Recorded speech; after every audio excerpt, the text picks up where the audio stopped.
মাছটাকে এরকম ভাবে তুলতো, কাঁচা মাছ হাত দিয়ে এরকম ভাবে তুলতো, মাছটা এরকম করতো। আমার মাছ খেতে খুব ইচ্ছা করে, আমি ওকে মাছ দিতে হবে। এখানে যে বড় বড় নখগুলো আছে, ওই নখগুলো দিয়ে ওই মাছটার মধ্যে নখটা গেঁথে দিল। কালো কুচকুচে হাড়গুলো দেখা যাচ্ছে, আর হাতের নখ বড় বড়। কামড় দিয়ে দিয়ে মাছটাকে একটু খাবলা খাবলা করে খেতে লাগলো। এরকম খেতে খেতে না ওচার দিকে এরকম করে তাকালো, এরকম হাতের দাগ, পাঁচটা আঙুলের হাতের দাগ কালো নীল হয়ে গেছে, মানে রক্ত জমলে যেরকম হয়। শুয়ে হাত পাত এরকম করে মুড়িয়ে বেঁকিয়ে ঘাড়, বডির হাফটা কোমর অব্দি বডি কাদার ভেতর ঢোকানো, পা দুটো উপরের দিকে।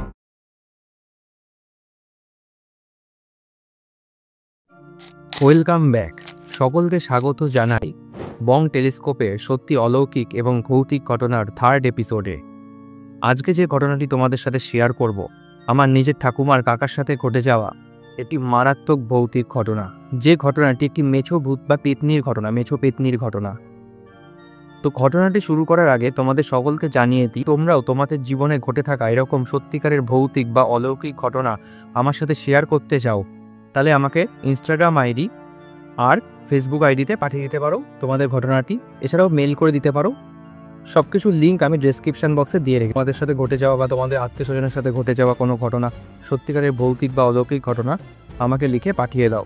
এই ঘটনাটি 150 বছর আগেকার ঘটনা, প্রায় 150 বছর আগেকার ঘটনা। তখনও এপার বাংলা ওপার বাংলা মানে বাংলাদেশ আর ভারতবর্ষের মধ্যে কোনো ভাগাভাগি হয়নি। চারিদিকে ছিল ব্রিটিশ শাসন বা ইংরেজ শাসন, বেশিরভাগ ছিল গ্রাম্য পরিবেশ। তখনকার দিনে এরকম আমাদের শহরের মতো আলোর ব্যবস্থা ছিল না, না ছিল সুন্দর পাকা রাস্তা, না ছিল যানবাহনের ব্যবস্থা, এমনকি চিকিৎসারও কোনো ব্যবস্থা ছিল না। সব ছিল গ্রাম্য পরিবেশ। চারিদিকে বড় বড় নদী নালা, মাটির কাঁচা কাঁচা রাস্তা, আর ছোট ছোট কুড়ে ঘর। আর যারা একটু ভালো ছিল তাদের একটু মাটির ঘর ছিল, পরের ছাউনি দিয়ে ওরকম মাটি দিয়ে ঘর থাকতো। চারিদিকে বড় বড় নদী নালায় ভর্তি ছিল, আর বাঁশ বাগান, ঘন ঘন জঙ্গল এসবে ভর্তি ছিল। মানে বুঝতেই পারছো 150 বছর আগেকার ঘটনা বলছি। আমার ঠাকুরমা এবং দাদু তারা বাংলাদেশ থেকে। আমার মার জন্ম বাংলাদেশে, কিন্তু বাবার জন্ম, আমাদের জন্ম সব এই দেশে। বাংলাদেশ বলা চলে না, কারণ তখনও ভারতবর্ষ আর বাংলাদেশের মধ্যে তখন ভাগাভাগি হয়। গ্রামের লোকেদের প্রধান জীবিকা ছিল হয় কৃষিকাজ করা, নালে মাছ ধরা, নালে মাটির কাজ করা। আমাদের ঠাকুমার যে গ্রামের কথা আমি বলছি, সেই গ্রামটা যে সাইডে ছিল, সেই গ্রামটার ওই সাইডে একটা বড় বাঁশবাগান ছিল, আর গ্রামটা বেশ ঘন জঙ্গলের মধ্যে একটা ছোট্ট গ্রাম ছিল। আমাদের যে ঠাকুমা ছিল বা আমাদের যে ফ্যামিলিটা ছিল বাংলাদেশ থেকে, তারা কুমোরপাল ছিল। কুমোরপাল মানে যারা মাটির পাত্র, ঠাকুরের প্রতিমা বানানো, মাটির কাজ যে সমস্ত হতো, নানা রকমের মাটির জিনিসপত্র বানানো, সেগুলো বানিয়ে, মাটি দিয়ে সেগুলোকে বানিয়ে সুন্দর করে তোমাদের রোদে পুড়িয়ে সেগুলোকে একদিন করে, মাসে একবার বা সপ্তাহে একবার দুবার করে হাটে গিয়ে বিক্রি করা হতো। সেই সময় ডাক্তারের ট্রিটমেন্ট বলতে কিছুই ছিল না। রোগ টোগ হলে তাদের ট্রিটমেন্টের মধ্যে আমাদের আয়ুর্বেদিক উপায় ট্রিটমেন্ট করতে হতো। আয়ুর্বেদিক উপায় মানে ভেষজ যে সমস্ত দ্রব্য, গাছের মূল, শিকড় বাকড়, মাটি, গাছের মাটি, এইসব দিয়ে আয়ুর্বেদিক ট্রিটমেন্ট চলতো। ভালো চিকিৎসার কোনো ব্যবস্থা ছিল না। আমার ঠাকুরমার যে ফ্যামিলিতে ছিল, মানে ঠাকুমা তখন অনেক ছোট ছিল, ঠিক আছে, সকলের সদস্য মিলে একটা জায়গায়, মানে একটা বাড়িতেই থাকতো। হয় 50-60 জন, বাবা, কাকা, জ্যাঠা, মামা, মামি সবাই মিলে, জ্যাঠা, জেঠি সবাই মিলে একটা বাড়িতেই থাকতো। বাংলাদেশের আমাদের ঠাকুমার যে বাড়িটা ছিল, সেই বাড়িটা ছিল মাটি, পুরোপুরি মাটির উপরে ছিল খড়ের ছাউনি, আর অনেক বড় মানে এলাকা নিয়ে করা। আমরা ছিল একটা বড় উঠোন, মাটির উঠোন। মানে বেসিক্যালি ওখানে কোনো অনুষ্ঠান, বাড়ির অনুষ্ঠান, পুজো আচ্চা সমস্ত কিছু হলে উঠোনের মধ্যেই হতো। তারপর শীতকালে পিঠে পুলির ব্যবস্থা হলে, পিঠে পুলির সব রান্না বান্না হলে উঠোনের মধ্যেই, মাটির উনুনে করা হতো। আমার ঠাকুমার যিনি বাবা ছিলেন, জীবিকা ছিল মাটির কাজকর্ম করা, মানে মাটির জিনিসপত্র সব বানানো, সেগুলোকে নিয়ে হাটে বেচা, এরকমই। তখনকার দিনে গ্রামের মানুষরা বেশিরভাগই, সামনেই তো অনেক নদী নালা, পুকুর ছিল, তো পুকুর থেকে জ্যান্ত মাছ তুলে এনে জ্যান্ত মাছটাই ঘরের বউদের দিত, তারাই কেটে কুটে রান্না করতো, সেটাই সবাই মিলে খেত। মানে পুকুরের জ্যান্ত মাছ, বড় বড় মাছ কে না ভালো খায়। তো আমাদের যে কাকা ছিল, মানে ঠাকুমার যে কাকা ছিলেন, তিনি ছোটোবেলা থেকেই মাছ খেতে খুবই ভালোবাসতেন, পুকুরের জ্যান্ত মাছ।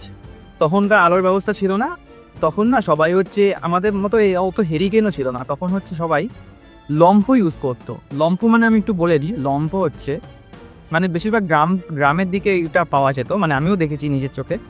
লম্ফ আমাদের মাটির যে ছোটো ছোটো হাঁড়িগুলো হয়, মানে ছোট আমরা যে কালী পুজোর সময় তুবড়ি বানাই, তুবড়ি ফাটাই, তুবড়ি যে ছোটো ছোটো হাঁড়ি, মাটির হাঁড়ি, ওই তুবড়ির হাঁড়িগুলোর মধ্যে কেরোসিন তেল ঢেলে তার মধ্যে সলতে দিয়ে আগুন জ্বালানো হতো।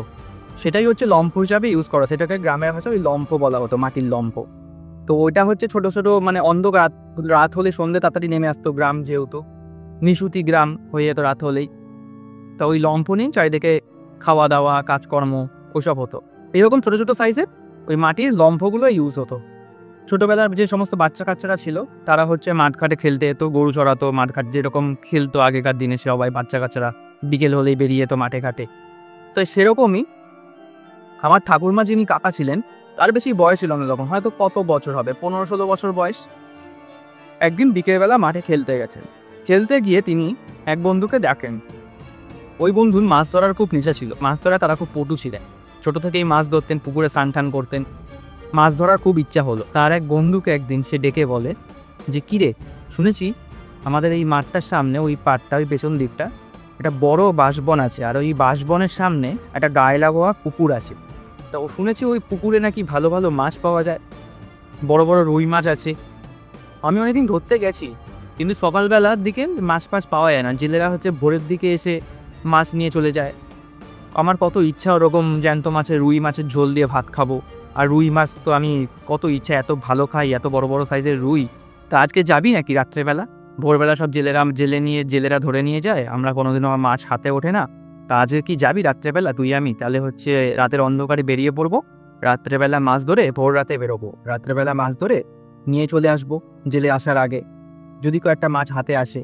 এই কথা শুনে বন্ধু বলল, ঠিক আছে তাহলে আজকে রাতে মাছ ধরতে যাব।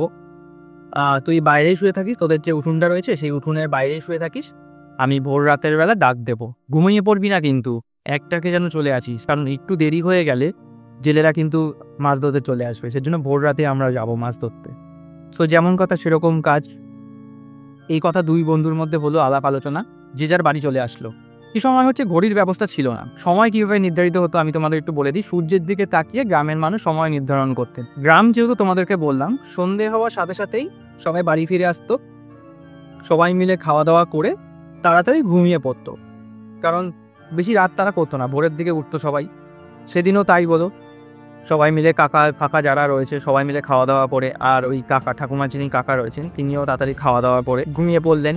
আর তিনি সেদিন ঘরে ঘুমালেন না, তিনি বললেন সবাইকে যে আমি আজকে বাইরেই ঘুমাবো, কারণ ঘরে গরম লাগছে, আমার ভালো লাগছে, তাই আজকে আমি উঠোনে ঘুমাবো। উঠোনের একটা সাইডে তিনি ঘুমিয়ে পড়লেন। গভীর রাত হয়েছে, নিশুতি রাত, আর গ্রামের দিকে প্রচুর শিয়ালের উৎপাত ছিল। দূর থেকে শিয়ালের শব্দ শোনা যাচ্ছে, এদিকে ঝিঝি পোকার আওয়াজ, ঘন অন্ধকার, ঘন জঙ্গল, সবাই ঘুমাচ্ছে। হঠাৎ করে ডাক আসলো কাকার কানে তার বন্ধুর, যে কিরে আর কতক্ষণ ঘুমাবি, সকাল হয়ে যাবে, তারপরে তো জেলেরা এসে মাছ ধরে নিয়ে চলে যাবে, আমরা আর কিছুই পাবো না, চল চল আর দেরি করিস না। এই কথা শুনে কাকা যিনি ছিলেন তিনি ঘুম থেকে উঠলেন। ঘুম থেকে উঠে তিনি আগের দিনে ঠিক করে রেখেছিলেন বড়শি বা ছিপ যেটাকে বলে আমরা মাছ ধরা, বড়শিটা ঠিক করে রেখেছিলেন, দুটো গামছা রেখেছিলেন রেডি, কারণ এখনকার মতো আগের দিনে বাজারের ব্যাগ ছিল না। ওই গামছা নিয়ে কী করা হতো, ছোটো ছোটো যদি মাছ উঠতো, ধরো পুঁটি মাছ বা ছোটো ছোটো সাইজের যে মাছগুলো, সেগুলো গামছার মধ্যে রেখে পুটলি করে, গামছাটাকে এরকম বেঁধে পুটলি করে নিয়ে আসা হতো। আর যদি বড় মাছ কোনো কিছু উঠতো, বড়শির যে শক্ত দড়িটা রয়েছে ওই দড়িটা দিয়ে বড় মাছের মুখের মধ্যে গেঁথে মুখটাকে বেঁধে ধরে ধরে ঝুলিয়ে আনা হতো।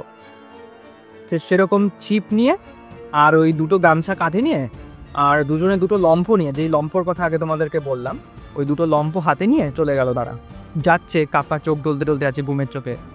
মাঠ পেরোলো, গল্প করতে করতে মাঠ পেরোলো, মাঠ পেরিয়ে চলে আসলো বাঁশবাগানে।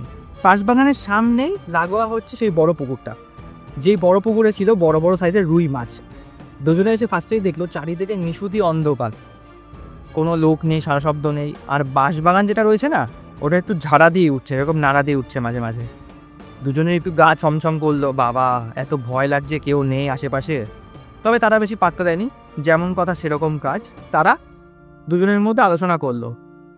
তার বন্ধু বলল, দেখ এক জায়গায় মাছ ধরতে বসে লাভ নেই, এক জায়গায় মাছ যদি না আসে তার চেয়ে এক কাজ করি, আমি একটু দূরে ওই পাটটায় বসি, তুই এই দিকটা বস, একদিকে না একদিকে তো মাছ ঠিকই আসবে, তুই এই দিকটা বস, আমি ওই দিকটা বসছি, যার হাতে ধরা পড়বে না হয় লাস্টে ভাগাভাগি করে নেব। সমস্যা কি আছে, এক জায়গায় দুজনে মিলে ছিপ ফেলে লাভ নেই, দুজনে দুই সাইডে বসি, তুই এই প্রান্তে বস, আমি ওই প্রান্তে বসি। কাকাও রাজি হয়ে গেল, বললো ঠিক আছে তাই হবে, মাছ যখন উঠবে তখন আমাকে সাড়া দিবি। কাকা বললো ঠিক আছে। তো যেরকম কথা সেরকম কাজ। ওই বন্ধু চলে গেল ওই পারে হাতে লম্ফ আর ওর ছিপ নিয়ে, আর কাকা বসে পড়লো এই পারে। মাঝে মাঝে বাঁশঝাড়টা কিন্তু পেছন থেকে কখনো নড়ছে, হাওয়া দিচ্ছে আর নড়ছে বাঁশঝাড়টা। সে যখন বসলো লম্ফটা পাশে রাখলো, তার পাশে গামছা যেটা ছিল লম্ফর একটু পাশে গামছাটা বিছিয়ে রাখলো, আর তারপরে নদীতে ছিপ ফেল। কিছুক্ষণ বাদেই ছিপে টান পড়লো, মানে ছিপের যে দড়িটা আছে, বড়শির যে দড়িটা আছে ওটায় টান পড়লো। কাকা তো খুব খুশি যে ভালো মাছ এবার মনে হয় উঠেছে, যাই তুলি। এবার তুললো, কিন্তু তুলে তার মনটা কেমন উদাস হয়ে গেল, তুলে তার ঠিক পোষালো না। তুলে সে দেখলো ছোট্ট সাইজের একটা চারাপোনা মাছ উঠেছে। মনে মনে ভাবলো এই চারাপোনা মাছ আমি কি করবো, এটা তো আমি একাই খেয়ে নেবো, এটা কি বাড়ি নিয়ে যাব? বাড়ির লোকটা তাহলে কি খাবে, দেখি যাই হোক যা উঠেছে সাইডে রাখি।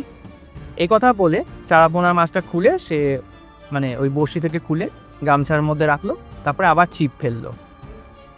কিছুক্ষণ বাদে ছিপে আবার টান পড়লো। কাকা বলছে এবার মনে হয় একটা ভালো মাছ উঠেছে, তুললো। এবার তার একটুখানি মনটা প্রসন্ন হলো। এবার তুলে সে দেখে একটা মাঝারি সাইজের, বড় না মাঝারি সাইজের রুই মাছ উঠেছে। বেশি বড় না, মাঝারি সাইজের রুই, আগের থেকে একটু বড়, ভালো। এবার মনটা খুব খুশি হয়ে গেছে, বলে না ঠিক আছে এই না হলে মাছ। তারপরে সে বন্ধুকে সাড়া দিল, কিরে তোর মাছ কি উঠেছে, মাছ কি ধরা পড়লো? ওই বন্ধু বললো না আমার এখনো ধরা পড়েনি। তোর? বলে আমার হ্যাঁ এই তো একটা উঠলো। বলো ঠিক আছে আমার যদি ধরা না পড়ে তাহলে হচ্ছে দুজনে মিলে ভাগাভাগি করে নেবো যাওয়ার সময়। কাকা বললো ঠিক আছে। এই বলে মাছটা মুখ থেকে ওই বড়শির যে দড়িটা আছে ওটা খুলে সাইডে রাখতে গেল। সাইডে ওই গামছাটার উপর রাখতে গিয়ে সে দেখলো আগের যে মাছটা ধরেছিল, আগের যে ছোট চারাপোনা মাছটা ধরেছিল সেটা নেই। হঠাৎ করে সে অবাক হয়ে গেল যে আগের মাছটা কোথায় গেল, এত কষ্ট করে ধরলাম চারাপোনা মাছটা কোথায় গেল? লাফিয়ে মাছটা কি পুকুরে চলে গেল? আবার হতেই পারে, অন্ধকারে খেয়াল করেনি, হয়তো মাছটা লাফিয়ে চলে গেছে পুকুরে। যাই হোক এবার খুব চোখে চোখে রাখতে হবে। এই বলে সে যে বড় মাঝারি সাইজের রুইটার কথা বললাম ওটা সাইডে রাখলো। বললো না এবার তো আবার ছিপ ফেলি, যদি এরকম আরও কয়েকটা মাছ ধরতে পারি, বাড়ি নিয়ে যেতে পারি, এত বড় বড় সাইজের মাছ, বাড়ির সকল লোকে প্রশংসা করবে, আমার বাহবা দেবে, সবাই মিলে খাওয়া দাওয়া করবে শান্তিতে। এই বলে সে মাছটা পাশে রেখে আবার পুকুরে বড়শিটা ফেললো। বড়শিটা ফেলার সাথে সাথে কিছুক্ষণ বাদেই আবার টান আসলো বড়শিতে। আবার মন খুশি হয়ে গেল, কাকার মন আবার খুশি হয়ে গেল, মানে ঠাকুমার যিনি কাকা আছেন টানলো, টেনে এবার একটা বড় সাইজের রুই মাছ ধরা পড়েছে। বেশ এরকম সাইজের একটা পেট মোটা বড় সাইজের রুই মাছ ধরা পড়েছে। খুব খুশি হয়ে গেল মনটা, মনে মনে সে বললো এই না হলে মাছ, এরকমই তো চেয়েছি। এ কথা বলে সেই বড়শি থেকে মাছটা ছাড়িয়ে পাশে রাখতে যাবে। পাশে রাখতে গিয়ে সে দেখলো আগের যে মাছটা তুলেছিল, মানে সেকেন্ড টাইম যে মাছটা তুলেছিল মাঝারি সাইজের পোনা মাছটা, সেটাও নেই। আবার অবাক হয়ে গেল, কি হলো? ছোট মাছটা লাফ দিতে পারে, তাহলে বড় মাছটাও লাফ দিয়ে অত দূরে পুকুরে চলে গেল? এমনি মাছ পাওয়া যায় না, আমি আবার এত কষ্ট করে তুলছি মাছটাই, আবার কি লাফিয়ে চলে গেল? না, আমি এবার এদিকে চোখ রাখবো, আবার ছিপ ফেলবো, আবার মাছ ধরবো, কিন্তু এদিকে এবার চোখ রাখবো আমি। কথা বলে মাছটা সে এই পাশে রাখলো। মাছটা রেখে সে বড়শি আবার ফেললো পুকুরে, কিন্তু আর চোখে তাকিয়ে রাখলো সাইডে, মানে হালকা আলো জ্বলছে, লম্ফর যেটা বললাম লম্ফের আলো জ্বলছে, আর গামছার উপরে মাছটার দিকে এরকম আর চোখে তাকিয়ে রাখলো। মাঝে মাঝে পুকুরের দিকেও তাকাতে হয়, যেহেতু ছিপটা ফেলেছে সামনের দিকে। মাছটা পুরো নিস্তেজ, কোনো নড়াচড়া করছে না, নিস্তেজ। মনে মনে ভাবলো এটা মনে হয় নড়বে না, ঠিক আছে এটা মনে হয় যাবে না, দেখি আরও কয়েকটা যদি ধরতে পারি। ছিপটা ফেলেছে, বড়শিটা ফেলেছে, হঠাৎ করে না কি একটা মনে হলো তার, মনে হয় এই সাইডে এরকম করে ঘুরলো যে মাছটা আছে কিনা একটু দেখি, এরকম করে ঘুরলো। ঘোরার পরে সে যেটা দেখলো, এতক্ষণে তার মাথায় যে সমস্ত পরিকল্পনা বা চিন্তাভাবনা ছিল নিমিষে সেটা মুছে গেল। সে দেখলো মাছটা রেখেছে, তো পাশে মাছটা রেখেছে, সরু, একদম সরু কালো কুচকুচে, মানে শুধু হাড়ের মধ্যে চামড়া, স্লাইড একটু চামড়া লাগানো একটা হাত, বাঁশবাগানের মানে পেছনে এরকম ভাবে বসে আছে তো পুকুরে ছিপ ফেলে, তার সাইডে গামছাটা, একটা এরকম করে হাত তার কোমরের সাইডে এরকম ভাবে আসলো, আস্তে করে আসছে, ঠিক আছে, হাতটা এরকম বড় বড় নখ, বিভৎস বড় বড় নখ, ঠিক আছে, হাতটা এরকম করে আসলো আস্তে, একদম আস্তে, যাতে কেউ টেন না পায়। এসে ওই নখগুলো দিয়ে, এখানে যে বড় বড় নখগুলো আছে ওই নখগুলো দিয়ে ওই মাছটার মধ্যে নখটা গেঁথে দিল, যে বড় সাইজের রুইটা ছিল ওইটার মধ্যে গেঁথে দিল। গেঁথে এরকম আস্তে আস্তে মাছটা পেছনের দিকে টানছে। পেছনে কিন্তু বাঁশবাগান, একদম সরু কালো কুচকুচে হাড়গুলো দেখা যাচ্ছে, আর হাতের নখ বড় বড়। এরকম করে মাছটার মধ্যে গেঁথে, নখটা গেঁথে এরকম করে আস্তে আস্তে টান মারছে পেছন দিকে, যাতে কেউ পেন না পায়। আস্তে আস্তে কাকা তখনও মাথা ঘুরায়নি। কে বললো আমি এত কষ্ট করে মাছ ধরছি, এটা কে চুরি করতে এসেছে? হালকা আলোতে যেরকম হয় ল্যাম্পে, মানে লম্ফর আলোতে যা দেখতে পেলো যে একটা হাত ওই মাছটাকে টানছে। সেই না তখন কিছু না ভেবে ওই হাত যেটা রয়েছে এরকম না খবত করে ধরে ফেলে। বড়শিটা ছেড়ে, মানে এক হাতে দুটো বড়শি দিয়ে এরকম করে মাছ ধরছিল, একটাতে নিয়ে এরকম করে হাতটা ধরে ফেলে। হাতটা ধরার পরে যিনি কাকা ছিলেন তিনি না আর ঘাড় ঘুরাতে পারছেন না, এরকমই হয়ে রয়েছে, মানে সোজা হয়ে গেল ঘাটটা, এরকম হয়ে রয়েছে। মনে হচ্ছে তার ঘাড়ের পেছন দিক দিয়ে কেউ একটা এরকম করে ধরে রেখেছে, মানে তার ঘাড় পেছন দিক দিয়ে হাত দিয়ে কেউ এরকম করে ধরে রেখেছে। নাড়াচাড়া করতে পারছে না, কোনো স্টিপ মুভমেন্ট নিতে পারছে না, মানে ঘাড়ের যে গর্দান যেটা হয় এরকমভাবে কেউ ধরে রেখেছে, ছাড়তে পারছে না কিছুতেই। তখন মুখ দিয়ে আওয়াজ বেরোচ্ছে না, চিৎকারও তখন করতে পারছে না, মানে এমনভাবে ধরেছে না এদিক ওদিক কিছু নাড়তে পারছে না, পুরো স্টিভ হয়ে রয়েছে, মানে পুরো সোজা হয়ে শক্তভাবে এরকমভাবে তাকিয়ে রয়েছে, এরকম করছে। মুখ দিয়ে আওয়াজ বেরোচ্ছে না কিছু। থাকতে না পেরে সে হাতটা ছেড়ে দেয়। হাতটা ছেড়ে দেওয়ার পরে নিমিষেই একটা চিৎকার হয়, মানে কাকা নিমিষের মধ্যে একটা চিৎকার করে। চিৎকার করার সাথে সাথে বন্ধু যেটা ওই পারে ছিল সাথে সাথে সবকিছু ফেলে ফুলে দৌড়ে চলে আসে, নিমিষের মধ্যে ওখান থেকে ছুটে চলে আসে। সামনে গিয়ে সে যেটা দেখলো, কাকা যে ছিল, যিনি আমার ঠাকুমার কাকা ছিল, তার মাথা নিচে পা ওপরে, মানে আমি বলছি কিরকম, নদীর পাড়ে হচ্ছে কাদা, পাক কাদা জমে রয়েছে, নরম কাদা, পাক কাদা জমে রয়েছে। তার মাথা যেটা, বডির হাফটা কোমর অব্দি বডি কাদার ভেতর ঢোকানো, পা দুটো ওপরের দিকে। ওই দেখে ওই বন্ধুর হয়ে গেছে। হাত ভয় পেয়ে ওই কিছু না ভেবে তাড়াতাড়ি গিয়ে ওই পা টেনে তুলেছে, মানে বডি হাফটা প্রায় কাদার ভেতর ঢোকানো ছিল আর পা দুটো ওপরে খালি বেরিয়েছিল। মানে অত রাতের বেলা ওই অন্ধকারে ওই লম্ফর আলোতে সে, তার যে বন্ধুটা ছিল সে বন্ধুটা দৌড়ে এসে দেখে যে একজন ওরকমভাবে কাদার ভেতর ঢুকে রয়েছে, হাফ বডি, পা দুটো ওপরে। সাথে সাথে মানে ওরই তো বন্ধু, কাকার পা ধরে টেনে এরকম করে টানলো, টেনে তুলে সারা কান ঠান নাক থাকে কাদা ফাদা ঢুকে গেছে। জল ঠল দিল, যেটুকু আর কি নিঃশ্বাসটা নিতে পারে, জল ঠল দিয়ে নাকটা একটু পরিষ্কার করে গামছা ঠামছা সাইডে ছিল উঁচিয়ে ঠুচিয়ে ওই কাকাকে বন্ধুরা কাঁধে নিয়েছে। কাঁধে নিয়ে দে ছুট, মানে কোনো কিছুর দিকে তাকায়ও নি, যারা যে মাছ নেবে, ছিপ নেবে, গামছা নেবে, ওসব ফেলে বন্ধুকে বিখে নিয়ে দৌড়াচ্ছে। আর যেহেতু তোমাদেরকে বললাম ওই বাড়িটা অনেকটা ডিস্টেন্সে ছিল, ডিস্টেন্স মানে কি, বাড়িটা একটু দূরত্বে ছিল, বাঁশবাগানটা ছিল একদম সেই মাঠের পেছনের দিকে, মানে বাড়িটা যেতে গেলে অনেকটা দূর যেতে হবে। তো কিছু করার নেই, বন্ধুকে পেছনে মানে বসিয়ে ছুটছে, হাঁপিয়ে গেছে, চারিদিকে সবার কাদা ফাদা লেগে রয়েছে। ওই বাড়ির ওখানে নিয়ে গেছে, নিয়ে উঠোনের সামনে এসে এক চিৎকার করে দুজনেই অজ্ঞান। ওই বন্ধুটাও নিস্তেজ অজ্ঞান, কাকা তো নিস্তেজই। কাককে ধাপ করে এই সাইডে ফেলে এরকম বন্ধুটা শুয়ে পড়েছে অজ্ঞান, দুজনেই অজ্ঞান। সাথে সাথে বাড়ির লোক চিৎকার শুনে বেরিয়ে এসছে, কি হলো এত রাতের বেলা কে চিল্লায়, মানে তখন ভোর হয়ে গেছিল, কে চিল্লাচ্ছে। এসে দেখে দুজন ওরকম কাদায় মাখামাখি ওরকমভাবে অজ্ঞান হয়ে পড়ে রয়েছে। যে কাকা পড়েছিল, বন্ধুরা যে পড়েছিল, মাথা ফাতা ও মুখ থুবড়ে পড়ে গেছে, ঘষা লেগেছে, মাথা ফাটেনি ঘষা লেগেছে, এরকমভাবে পড়ে রয়েছে। সাথে সাথে ওই দেখে বাড়ি সব বলে বেরিয়ে আসলো, দুজনকে ভালোভাবে, দুজনে নিস্তেজ কি, দুজনকে ভালোভাবে জল দিয়ে পরিষ্কার করে নাক ঠাক দিয়ে কাদা ছাড়িয়ে, মানে কান ঠান দিয়ে কাদা ছাড়িয়ে মুছালো। মুছে দেখলো যে কাকা ছিল, কাকার যে ঘাড় ছিল, ঘাড়ে না এরকম 5টা আঙুলের দাগ, 5টা আঙুলের দাগটা মানে ঘাড়ের পেছন দিকটা 5টা আঙুলের দাগ বসে রয়েছে।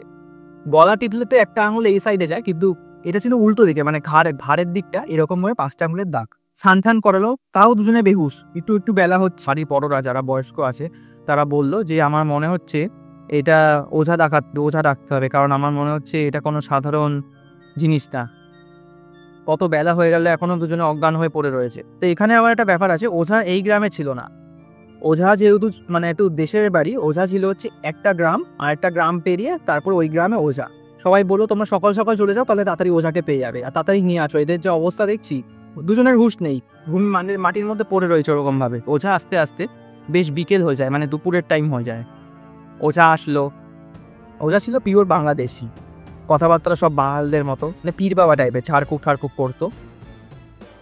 আসলো, এসে দেখে পুকুরের মধ্যে দুজন ওরকম নিস্তেজ হয়ে পড়ে রয়েছে, কারোর কোনো হুঁশ নেই। আর কাকা যিনি ছিল তার বলার পেছনের দিকে এরকম হাতের দাগ, 5টা আঙুলের হাতের দাগ কালো নীল হয়ে গেছে, মানে রক্ত জমলে যেরকম হয় নীল হয়ে রক্ত জমে রয়েছে।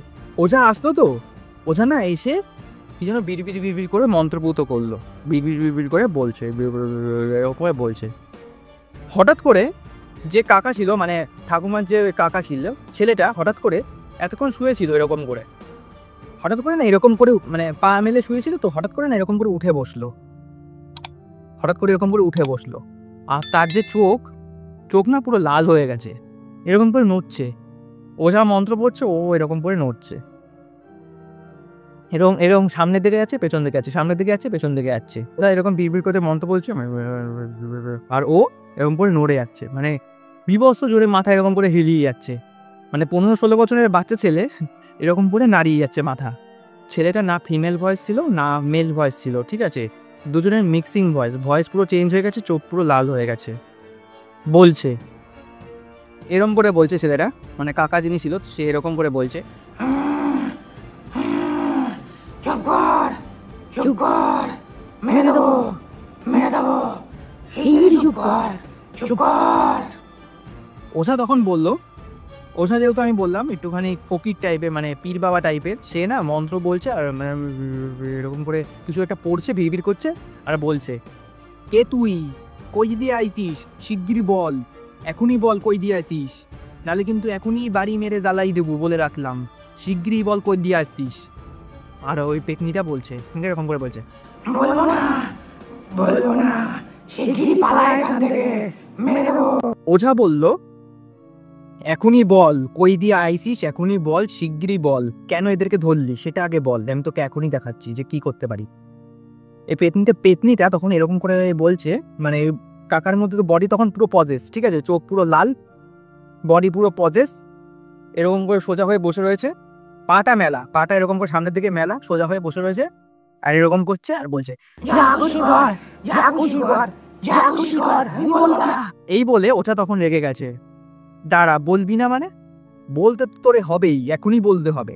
এই বলে সে হাতের মধ্যে কিছু সর্ষে নিল, সর্ষে নিয়ে তার মধ্যে বলল, বাড়ির লোককে বলল, তোমাদের কাছে যদি একটু হলুদ থাকে একটু হলুদ বাইটা দাও তো। তখনকার দিনে গুঁড়ো হলুদ পাওয়া যেত না, কাঁচা হলুদ বেটে সবাই রান্নাবান্না ইউজ করতো।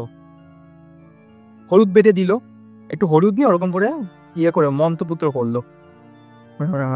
ওঝা এরকম মন্ত্রপুত করলো, মন্ত্র কি যেন মন্ত্র উচ্চারণ করলো, মন্ত্র চ্যান্ট করলো। মন্ত্র চ্যান্ট করে এখনও শেষ হয়নি, মন্ত্র চ্যান্ট করে ওঝা না একটা বিড়ি ধরালো। আগেকার দিনে বড় বড় সাইজের এরকম বড় বড় সাইজের বিড়ি পাওয়া যেত। ওঝা না একটা বিড়ি ধরালো, এক হাতে এরকম হলুদটা মন্ত্র চ্যান্ট করে তারপর একটা বিড়ি ধরালো। বিড়ির যে ধোঁয়াটা হয় এরকম করে, এবার তোমার যে মন্ত্রপুত যে হলুদ আর হচ্ছে সর্ষেটা রয়েছে, মানে হলুদ সর্ষেটা, তার মধ্যে না ধোঁয়াটা এরকমভাবে দিল মন্ত্র উচ্চারণ করতে করতে, এরকম করে ধরলো। ধরে যে পেতনিটা ছিল, মানে যে কাকা ছিল পুরো প্রসেস, তার মাথার চারিদিক দিয়ে 3বার এরকম করে ঘোরালো, 3বার চারিদিক দিয়ে ঘুরিয়ে গায়ে ছুঁড়ে মারলো। তখন ও বলছে, ছেড়ে দে, আমার বাচ্চা না জ্বলে যাচ্ছে, আমাকে ছেড়ে দে, আমি ছাড়বো না, আমি ছাড়বো না। আবার সে ওরকম করে মন্ত্রপুত করে আবার চলে, বলতে তো তোকে হবেই কেন তুই এসেছিস এখানে, বলতে তোকে হবেই কেন তুই এখানে এসেছিস আর কেন ওদেরকে ধরলি। তখন পেতনিটা বলছে, ঠিক আছে, আমি বলছি, আমি বলছি, আমি বলছি, আমার ইসলামে বলছি। তখন পেতনিটা বলা শুরু করলো, এরা এই রাতের অন্ধকারে ওই বাঁশ বাগানে মাছ ধরতে এসেছিল, আর আমি ওই বাঁশ বাগানেই থাকি। এত সুন্দর মাছ দেখেছি আমি আর থাকতে পারিনি নিজেকে, এত বড় বড় মাছ ধরেছিল, আমি এদেরকে কিচ্ছু বলিনি, আমি জাস্ট মাছটা নিয়েছিলাম, আমি শুধু মাছটা নিয়ে চলে যাচ্ছিলাম, কিন্তু এই ছেমড়া এত সাহস, ও আমার হাত এরকম করে জোর করে ধরলো, আমি তো ওকে ছাড়বো না, ওর এত সাহস, আমি মাছ নিচ্ছিলাম তখন আমাকে বাধা দেয়, এত সাহস কি করে হয়, আমি একে কিছুতেই ছাড়বো না। তখন বলে, ওঝা বলে, ছাড়বি না মানে? তুই ছাড়তে তো তোরে হবেই, তুই হঠাৎ করে কাউরে ধরে ফেলবি এরকম করে, তোর ছাড়তে তো হবেই, যেখান থেকে আইছিস সেখানে এখনই পালা, নাহলে কিন্তু তোরে এখানেই জ্বালাই দেবো বলে রাখলাম। ওঝার এই কথা শুনে পেতনি বলল, আমি এদিন মেরেই দিয়েছিলাম, ভেবেছিলাম, আমি একে মেরেই ফেলেছিলাম। এই বন্ধুটা একে আবার বাঁচিয়ে তুলে নিয়ে আসছে। তখনই আমি এর ঘরে ঢুকেছি। আবার মন্ত্রপুত কি বিড়বিড় করে আবার একটু ধোয়া ছেড়ে এরকম করে 3বার আবার ছুঁড়ে মারলো।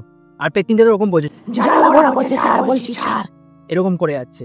ওঝাটা তখন বলল, এরে ছাড়তেই হবে তোরে, বল কি করলে তুই ছাড়বি।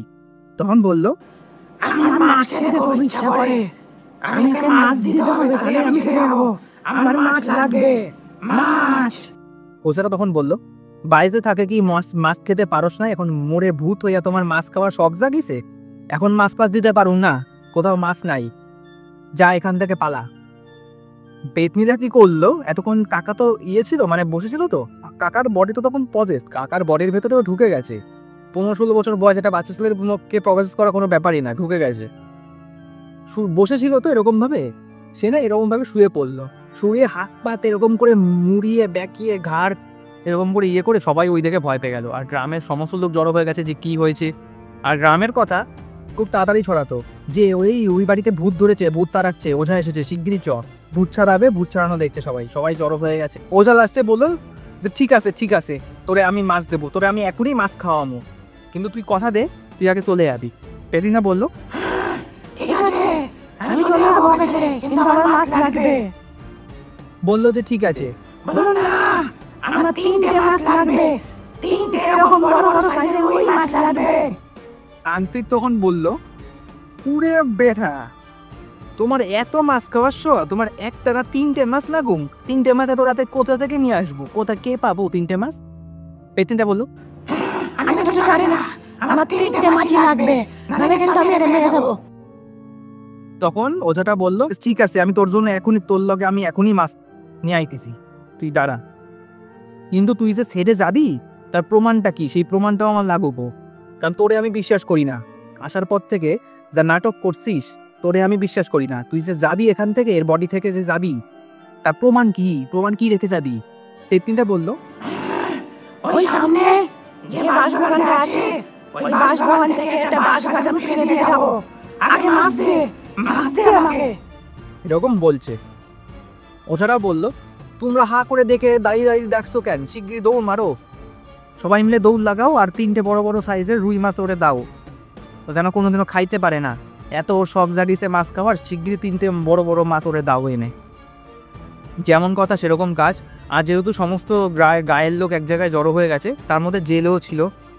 এবার জেলেদের না অনেক স্টকে মাছ থাকে, মানে আগের দিনে অনেক সকালবেলার দিকে যেগুলো বাজার থেকে বিক্রি হয় না, তারা হচ্ছে এরকম নিয়ে আসতো। তাদের এরকম বড় বড় 3টে রুই মাছ মানে ছিল, তো ওরকম 3টে বড় রুই মাছ জোগাড় করেছে। ও তো বসে রয়েছে সামনে, ওঝাটা আর ও বসে রয়েছে। বাড়ির সকলে হচ্ছে উঠোনে ওই দূরে দাঁড়িয়ে রয়েছে, আর উঠোনের চারিদিক গ্রামের লোক ঘেরাও করে রয়েছে। একটাই বড় কলা পাতা কাটা হয়েছে, কলা পাতার মধ্যে 3টে ওরকম মাছ রাখা হয়েছে। পেতনিটা না দেখে মাছটা দেখে তার মুখটা তো এরকম এতক্ষণ রাগি ছিল, এতক্ষণ না তার মুখটা না এরকম হাসি হল, মাছটার দিকে না এরকম হাসি, মুখটা না মাছটার দিকে তাকিয়ে এরকম হাসিতে ভরে গেল।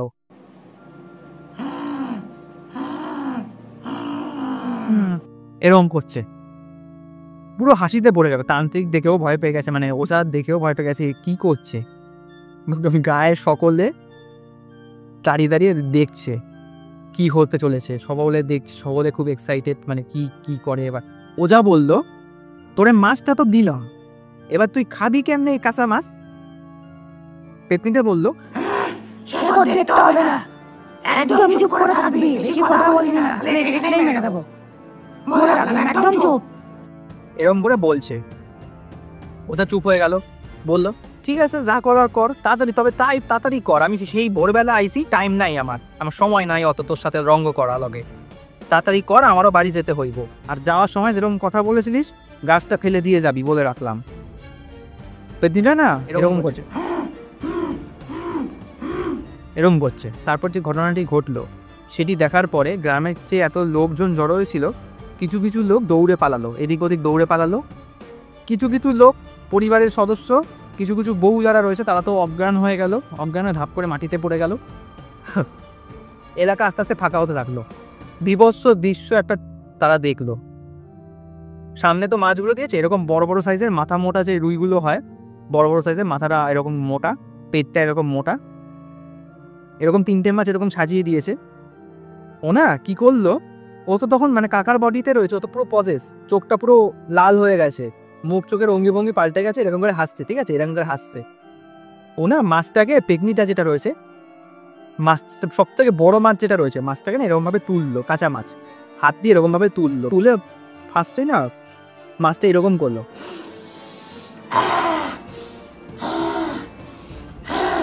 এরকম করে না 4-5 বার গন্ধ শুকলো। মাছটা এরকম বড় মাছ, মানে সারা মাছে এরকম নাক লাগে, এরকম করে গন্ধ শুকছে বড় মাছটা, এরকম করে 3-4 বার গন্ধ শুকতে লাগলো। ওঝা যে ছিল সেও দেখে অবাক হয়ে গেছে, কি করে কি, সবাই দেখছে এরকম করে, আর কেউ কেউ তো ছুট লাগিয়েছে বাড়ির দিকে, আর দেখবে না, এমন ভয় পেয়েছে। 15-16 বছরের বয়স, মানে রোগা খিলফিলে চেহারা, কাঁচা মাছটা ধরে মাছের যে পেটি, আমরা যেটা বলি পেটি, আমাকে পেটি, বিয়ে বাড়িতে আমরা বলি না পেটি দাও, পেটি দাও, গাদা পরে দিও, পেটি দাও, ওই মাছের পেটি, পেটের দিকটা বড় তো এরকম দুটো মাছ, মাছের পেটিটার মধ্যে এরকম এক কামড় দিল দাঁততে, মানে কাঁচা মাছে কামড় দিয়ে দিয়ে মাছটাকে পুরো খাবলা খাবলা করে খেতে লাগলো কাঁচা মাছ। মাছের যে জ্যান্ত মাছের যে কাটা, মুখ চোখে এরকম করে ঢুকে, মানে মুখে এরকম ভাবে ঠোঁটের মধ্যে চারিদিকে ঢুকতে লাগলো, ঢুকে চারিদিক দিয়ে রক্ত ফক্ত বেরিয়ে গেল, কাটা ফাটা ঢুকে রয়েছে, কাটা ঢুকে রয়েছে ওরকম, তারপরেও খেয়ে যাচ্ছে, কাউকে ছাড়বে না। ওঝা বলল, আস্তে আস্তে খা, এর যদি কোনো ক্ষতি হয় তোরে কিন্তু আমি ছাড়ুম না। এরকম খেতে খেতে না ওঝার দিকে এরকম করে তাকালো, এরকম করে খাচ্ছে, আর ওঝার দিকে এরকম করে তাকালো, ওঝার দিকে তাকালো, খাওয়াটা একটুখানি আস্তে করলো, খাওয়া হয়ে গেল। মাছের যে মাথাটা ছিল, মানে পুরো বডি খাওয়া শেষ, কাঁচা মাছের বডিটা শেষ, মাছের যে মাঝখানের যে কাঁটাটা রয়েছে ওটা খাইনি, কাঁটাটা রয়েছে আর পেছনের লেজটা রয়েছে।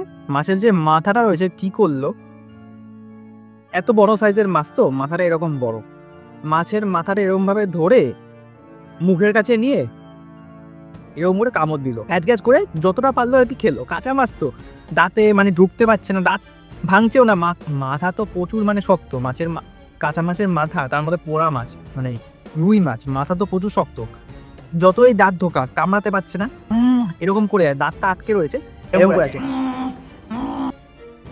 যখন খেতে পারলো না, মাথাটা একটু ভাঙতে পারলো না, মাছটা নিয়ে এরকম করে ছুঁড়ে ফেলে দিল, পরের মাছ তুললো, পরের মাছও সেম সেই ক্যাটাগরিতে আবার খাওয়া শুরু করলো। ওঝা তখন সবাই দাঁড়িয়ে দাঁড়িয়ে দেখছে, আর কিছু কিছু গ্রামের লোক অজ্ঞান হয়ে গেছে, কিছু কিছু গ্রামের লোক পালিয়েছে, বাড়ির যে সকল সদস্য ছিল মানে বাচ্চা কাচ্চারা ওই ভয়ে দরজা বন্ধ করে রয়েছে, আর বাড়ির কিছু কিছু সদস্য অজ্ঞান হয়ে উঠোনে পড়ে রয়েছে ওই অবস্থা দেখে। এরকম করে 3টে মাছ সাবার করলো, মানে 3টে মাছ খেলো। লাস্ট মাছটা খেতে খেতে তারপরে ওই যে কাকা ছিল, আমার ঠাকুরমার যিনি কাকা ছিল, লাস্ট মাছটা খেতে খেতে হঠাৎ করে না এরকম করে বসে পড়ছিল, বসে খাচ্ছিল সবকিছু, হঠাৎ করে মাছটা হাতে নেই, হঠাৎ করে মাথা ঘুরে এরকম করে পড়ে গেল, মানে পেছন ফিরে এরকম করে পড়ে গেল। ওঝা তখন বলল, গেছে মনে হয়, গেছে, যাই গিয়ে দেখি। ওঝা তখন সামনে গেল, ওই বন্ধুটার, কাকার যে বন্ধুটা ছিল সেই বন্ধুটা কিন্তু এখনো অজ্ঞান, নিস্তেজ, ও কিন্তু কিচ্ছু জানে না এইসব হয়েছে, সে নিস্তেজ হয়ে অজ্ঞান হয়ে পড়ে রয়েছে, ওকে পজেস করেনি। তারপর ওঝা সামনে গিয়ে এবার ওঝার যে ঝাঁটা ছিল, মানে যেটাকে ঝাড়ফুঁকের ঝাঁটা হয়, সেটা দিয়ে ঝাড়ফুঁক করে ঝাঁটা দিয়ে এরকম করে বাড়ি মেরে, আর বললো, তোমরা যারা রইছো এখনই যাও ওই বাঁশবাগানের দিকে, গিয়ে দেখো কোনো একটা বাঁশ ভেঙেছে কিনা, তাহলেই বুঝুম এই পেতনি থেকে গেছে, নালে কিন্তু যাবে না সহজে। দেখছো তো কত বড় শয়তান আর কত বড় ক্ষতি করতে পারে, তোমরা শিগগিরই দৌড় মারো, দৌড় মেরে দেখো বাঁশ ভেঙেছে কিনা, আমি চলে যাওয়ার আগে বলো, নালে কিন্তু এর ব্যবস্থা এখনই করতে হবে। এই করতে করতে অনেক রাত হয়ে গেছে, সেই ভোর থেকে শুরু হয়েছে এই সমস্ত কাণ্ড কারখানা। বাঁশবাগানে গিয়ে গেল সবাই দৌড়ে, বাঁশবাগানে গিয়ে দেখলো যে একটা বাঁশ গাছ, একটা বাঁশের ডাল এরকম করে ভেঙে পড়ে রয়েছে। ওঝাকে সে জানালো যে হ্যাঁ একটা বাঁশের ডাল ভেঙে পড়ে রয়েছে।